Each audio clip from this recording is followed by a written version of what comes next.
He had billions, but no one ever saw him, so he became invisible, a security guard in his own empire. She had nothing but dreams, and refused to use her beauty or pity to rise. She worked late, smiled with kindness, never knowing the man watching her was her boss in disguise. This isn't a story about money. It's about identity, about trust, and the price we pay to be truly seen. In the heart of a sprawling metropolis, where glass towers stretched toward the clouds and luxury cars lined the streets like jewels, there was a world few ever truly saw. It was a world of power, privilege, and unimaginable wealth. A world that belonged to the likes of Alexander Sterling, heir to the Sterling Industries empire.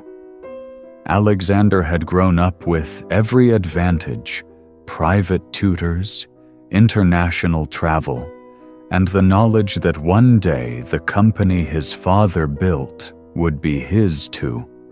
Command yet beneath the polished veneer and the tailored suits, Alexander carried a restlessness, a longing for something real, something untouched by the gold-plated expectations of his birthright.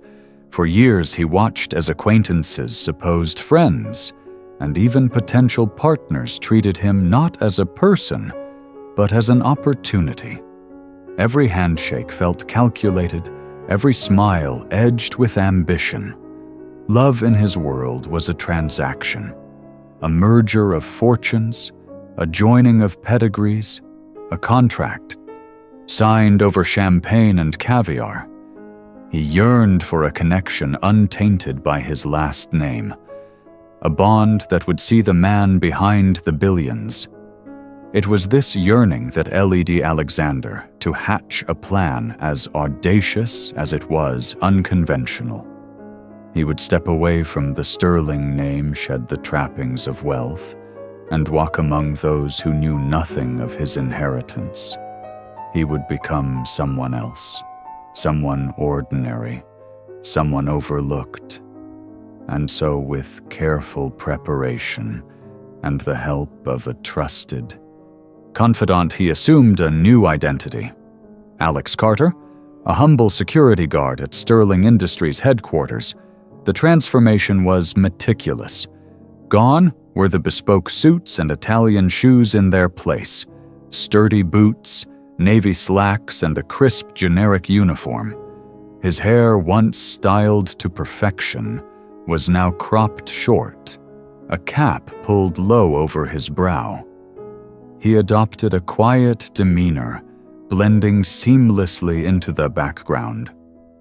And as so many in his position did, the world looked different from this vantage point, less polished, more raw, and infinitely more honest on his first day. Alex arrived at the employee entrance badge clipped to his chest, heart pounding with anticipation. The security office buzzed with activity. Radios crackled, monitors flickered, and the steady rhythm of footsteps echoed down the tiled corridors. He was greeted with nods and polite smiles, but no fanfare, just another new hire joining the ranks. It was exactly what he wanted. As the days passed, Alex settled into his routine. He patrolled the buildings, labyrinthine hallways, checked IDs at the front desk, and responded to the occasional alarm or misplaced keycard. He listened to the stories of his fellow guards, stories of families, dreams, and struggles. He learned the rhythms of the night shift, the camaraderie that bloomed over shared coffee, and inside jokes. For the first time in his life, he felt invisible, and it was liberating. It was during one of his evening patrols that Alex first noticed her. She moved through the lobby with a quiet grace, her arms full of files, her brow furrowed in concentration. Her name, he soon learned, was Emily Chen, a junior analyst in the company's finance department. She worked late more often than not, her dedication evident in the way she pored over spreadsheets long after her colleagues had gone home.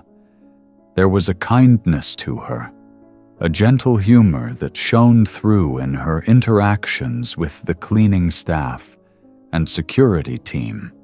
Alex found himself drawn to her, intrigued by her intelligence and warmth. He watched as she offered a reassuring word to a nervous intern, or paused to help a maintenance worker struggling with a jammed elevator.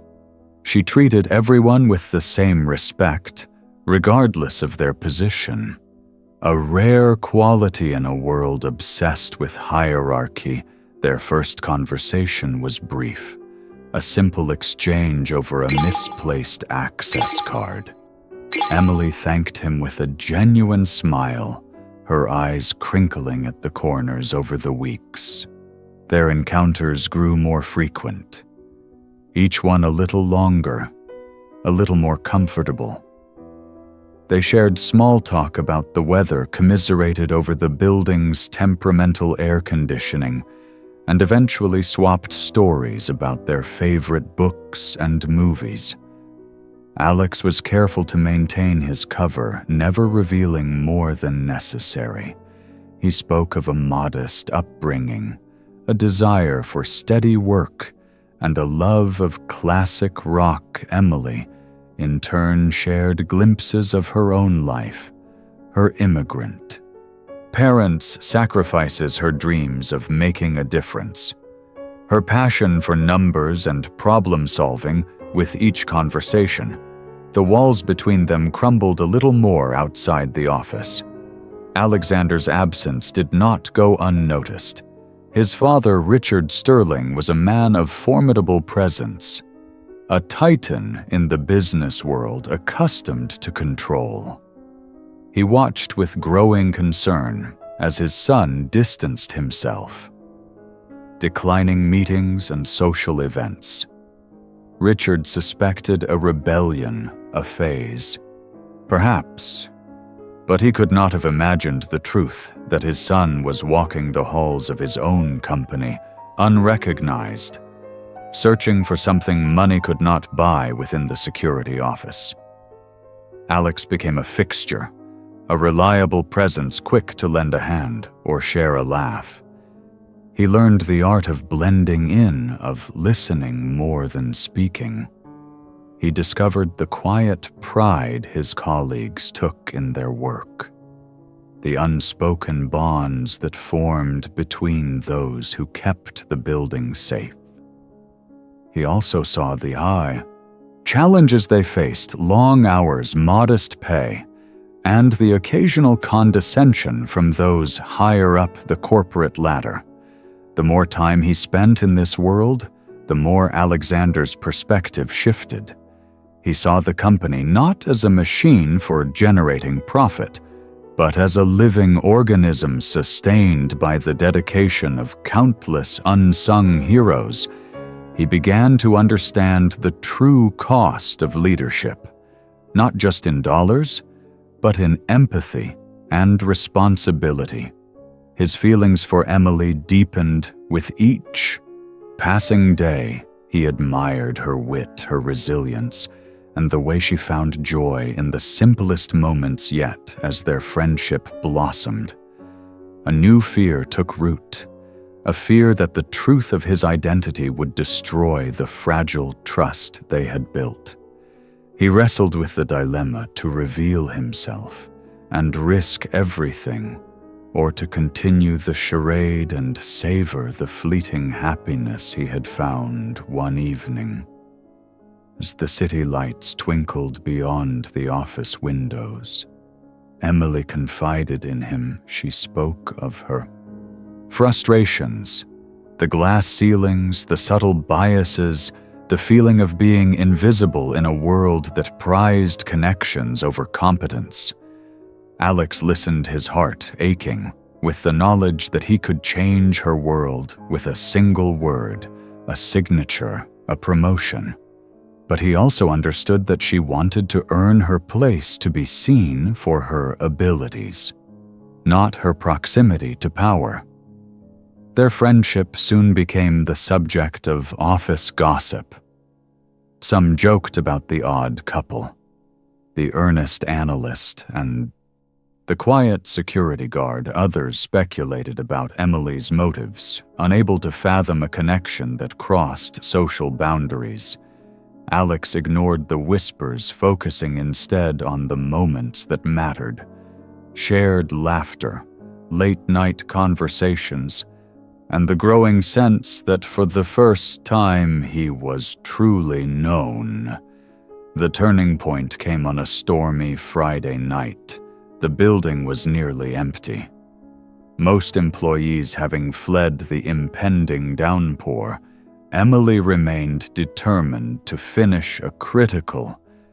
Report Alex on duty noticed her light still burning and stopped by to check on her. She looked up, weary but grateful.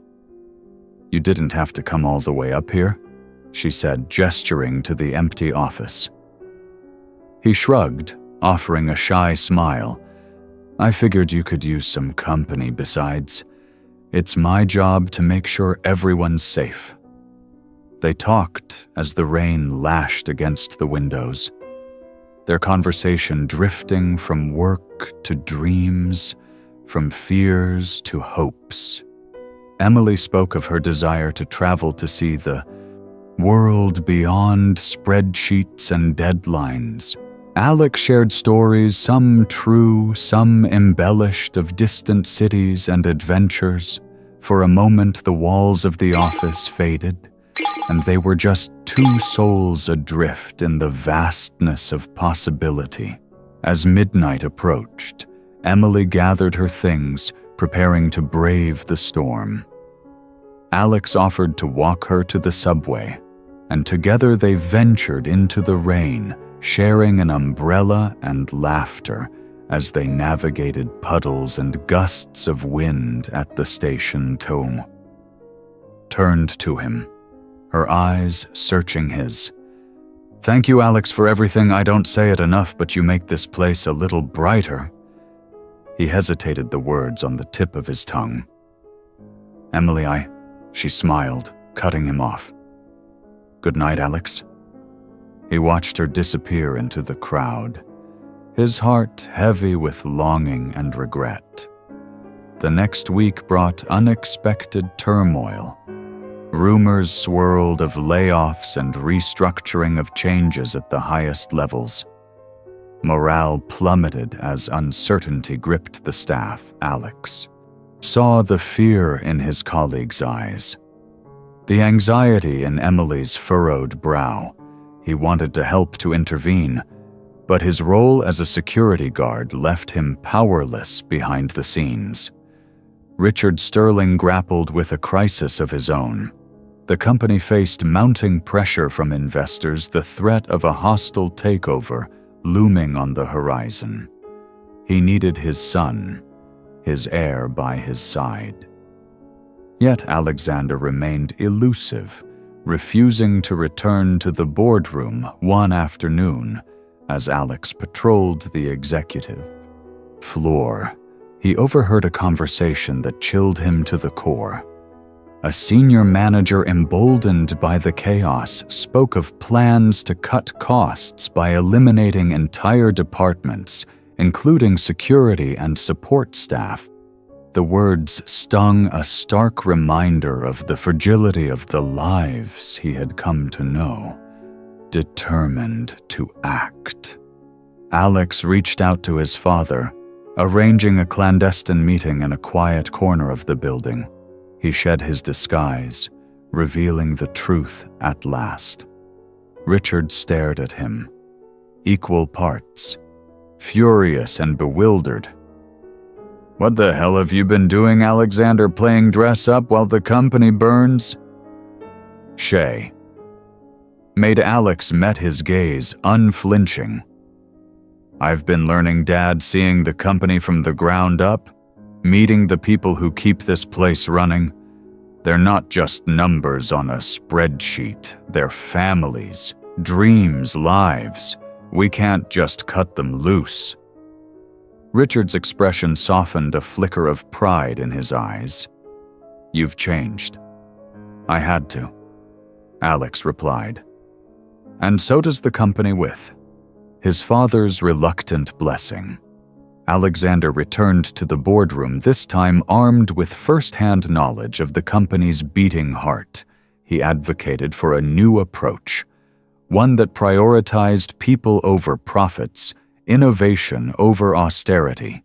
His proposals were met with skepticism, but his passion was undeniable. Meanwhile, Emily faced her own crossroads. The threat of layoffs forced her to confront her future, her sense of belonging. She confided in Alex, unaware of his true identity seeking. Comfort in his steady presence one evening as they walked through the city. Emily paused, her gaze distant. "Sometimes, I wonder if I'll ever be more than a number here, if anyone will ever see what I'm capable of." Alex stopped, turning to face her. "I see you. Emily, I see how hard you work, how much you care, you matter." She smiled, tears glimmering in her eyes. "Thank you, Alex. I needed to hear that." The moment hung between them, electric and fragile. Alex knew he could not continue the charade. The time had come to reveal the truth, to risk everything for the chance at something real. The next morning, he asked Emily to meet him at the park across from the office. The air was crisp, the city alive with possibility. He waited, nerves taut, rehearsing the words he would say when she arrived. He took a deep breath. "Emily, there's something I need to tell you, something I should have told you from the start." She frowned, sensing the gravity in his tone. "What is it?" He hesitated, searching her face. For a sign of understanding, "My name isn't Alex Carter. It's Alexander Sterling. My father owns the company. I've been working undercover, trying to see what life is like for everyone else. I never meant to deceive you." But she stepped back, shocked and hurt, warring in her eyes. "You lied to me, I did." He admitted, his voice trembling, "but not about how I feel, everything else. Every conversation, every laugh, every moment that was real. I care about you, Emily. I care more than I ever thought possible." She looked away, struggling to process the revelation. "I need time," she whispered. "I don't know if I can trust you." He nodded, understanding. "Take all the time you need. I'll be here in the days that followed." Emily wrestled with her emotions. She felt betrayed, angry, but also strangely hopeful. She replayed their conversation, searching for signs of insincerity, but found none. She remembered the kindness in his eyes, the way he listened, the way he made her feel seen at the office. The changes Alex proposed began to take root. Layoffs were averted, new initiatives launched, and a culture of transparency fostered. Employees noticed the difference. A renewed sense of purpose, a belief that their voices mattered. One evening, as Emily worked late, she found a note on her desk. It was from Alex. No Alexander, inviting her to dinner. Not as colleagues, but as equals. She hesitated, then, heart pounding, accepted. They met at a small, unassuming restaurant far from the glittering world. Of boardrooms and ballrooms, Alexander arrived early, nerves raw, hope flickering in his chest. When Emily walked in, he stood, his eyes searching hers. She sat, her expression guarded but open. "Why did you do it?" she asked quietly. He took a deep breath. because I wanted to know what it was like to be seen for who I am. Not what I have, because I was tired of living behind a mask and because somewhere along the way I fell for you." She studied him, weighing his words. "You hurt me, Alex, but I believe you and I care about you too, but this US, it can't be built on lies if we're going to try. You have to be honest, no more secrets." He nodded, relief flooding his features. "No more secrets, I promise." They talked late into the night, sharing hopes, fears, and dreams. The road ahead would not be easy. Trust would have to be rebuilt. Wounds healed. But for the first time, both felt the stirrings of something true, something worth fighting for. In the months that followed, Alexander continued to lead the company with compassion and vision, drawing on the lessons he had learned as Alex Carter. Emily rose through the ranks, her talents finally recognized and rewarded. Together they navigated the challenges of their new reality, balancing love and ambition, vulnerability and strength. Their story became a legend within the company, a tale of humility, courage, and the transformative power of love. It was whispered in break rooms and boardrooms, a reminder that greatness was not measured in wealthy or titles, but in the willingness to see, to listen, and to care. And so in the heart of the city, beneath the glittering towers and the relentless march of progress, two souls found each other, not in the glare of fortune, but in the quiet spaces between, where truth and love could finally take root. At Tales of Black, we don't tell stories for views. We tell them for the souls who still believe in truth, in love, in second chances. If this story made you feel something, if it reminded you that beneath every uniform, every mask, is a heart waiting to be seen, then don't just scroll away. Hit that subscribe button, turn on the notification bell, and walk with us into the stories the world forgets, but the heart remembers.